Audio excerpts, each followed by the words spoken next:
And when I came for the first time in Romania, I saw that the people's faces are the most similar to Bulgarian faces I have ever seen in my life.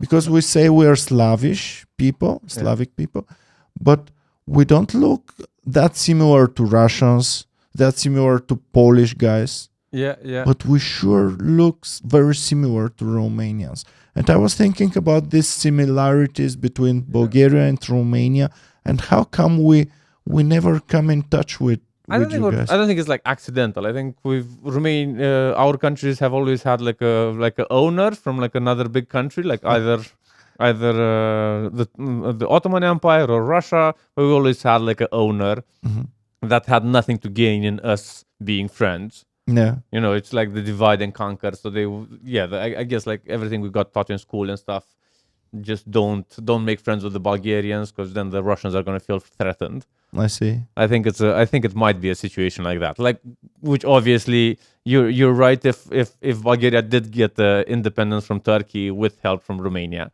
So the big powers are never they don't have an interest in us being friends. Mm-hmm. Today you told me that you have a stereotype about Bulgarians. Yeah. That we're like cucumbers. Yeah. That was very strange to me because I have never heard it in my life. To be fair, I don't remember if it's like cucumber eaters or cucumber growers, but that's the derogatory. I don't know what you do with the cucumbers. Cucumber fuckers, I don't know. Neither of them sounds so flattering, I would say. Maybe because we have the Bulgarian salad and that has cucumbers. Okay. I have no idea where that comes from. I've heard it a few times, but again, we don't really. I don't think we've ever. My generation has ever like talked in a derogatory way towards Bulgaria, and even now with the tourism kind of evolving, it's a lot of Romanians come here for holidays, so the cultures are more and more Romanians kind of feel more and more comfortable in Bulgaria. I heard that a lot of people cross the border to go to Ruse to eat some Bulgarian food and sushi. Actually, I heard a lot of people cross the border to go eat sushi in Bulgaria because it was very cheap. But our company's now opened a restaurant in Bucharest as well. Okay. It is like Giurgiu, the city that's next to Russia, is kind of a shithole. It's like one of it's one of the shithole. It's also a problem because it's close to Bucharest. So generally, I don't know if you have the same here, but all of the cities that are close to Bucharest are kind of shitholes because everybody who kind of wants to study and everybody who wants to improve their lives just moves to Bucharest. Yeah. So in Giurgiu, you're just left with the leftover a few generations.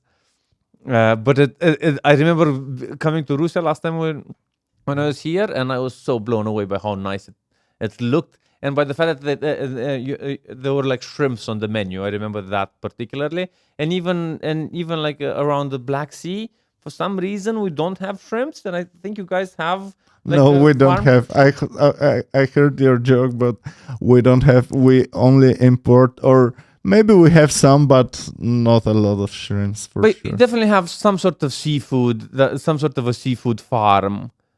Yeah, we have a lot of mussels.